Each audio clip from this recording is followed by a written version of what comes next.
salam sejahtera. Saya Nur Pertiwi dari kelas 6 Serojam.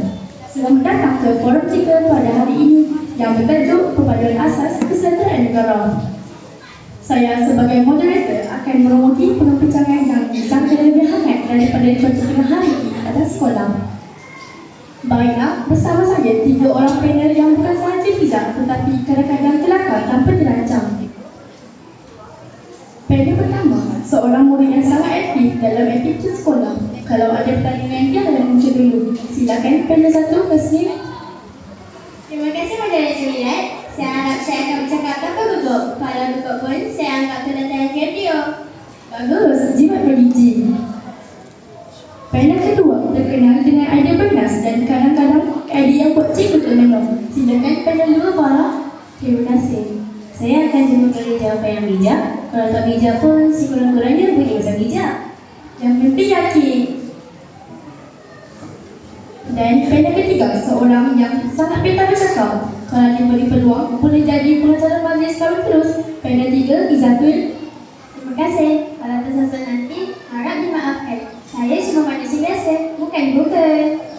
Soalan pertama, apakah maksud perpaduan dalam konteks kehidupan murid? Silakan panel 1.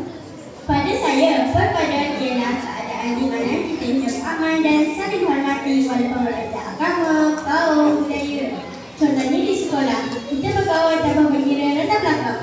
Bagus, jadi tak ada istilah yang aku the best.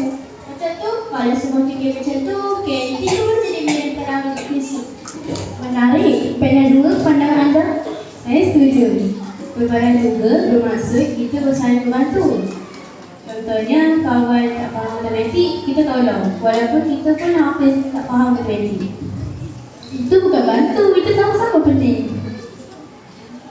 Soalan kedua, kepentingan perpaduan. Baik, mengapa perpaduan penting untuk kesejahteraan negara? Panel 3, silakan. Perpaduan penting kerana ia memastikan negara aman dan stabil. Kalau rakyat bersatu, negara akan maju. Kalau hasil bergaduh, alamatnya bukan maju, tetapi mundur sambil menangis. Betul juga, sama makan aiskrim mungkin. Selain itu, perpaduan juga memupuk semangat kerjasama. Contohnya dalam sukan. Kalau semua pemain pentingkan diri, memang kalah awal. Macam main bola tapi semua nak jadi penyerang. Ya, akhirnya bola tak masuk gol tapi masuk longkang. Soalan ketiga, peranan murid. Bagaimana murid boleh memupuk perpaduan? Panel 2. Murid boleh mulakan dengan berkawan dengan semua orang. Jangan pilih berdasarkan kaum.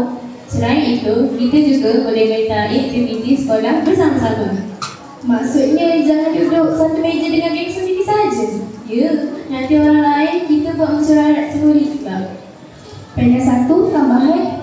Kita juga perlu saling menghormati budaya rakan-rakan. Contohnya, bila kawan sama perayaan, kita ucapkan selamat dan belajar tentang budaya mereka. Betul, sekurang-kurangnya kita tahu beza lemah dan tepat.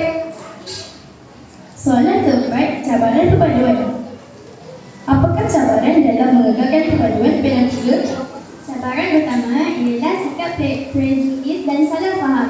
Kadang-kadang kita cepat menilai tanpa memahami. Macam tengok muka serius tu dekat garam. Ya, padahal mungkin dia cuma tak cukup tidur. Baiklah, sebelum kita mengakhiri forum ini, saya minta setiap panel memberi satu pesan yang ringkas. Perpaduan bermula dari diri kita. Jadilah individu yang menghormati orang lain. Jangan takut kawan dengan sesiapa. Lagi ramai kawan, lagi meriah hidup. Kita bersatu, kita kuat. Kalau berpecah, kita semua kuat makan. Baiklah, terima kasih kepada semua panel atas kebersihan yang sangat menarik dan menceriakan suasana. Semoga kita semua dapat mengamalkan perpaduan dalam kehidupan seharian. Sekian, terima kasih. Assalamualaikum warahmatullahi wabarakatuh.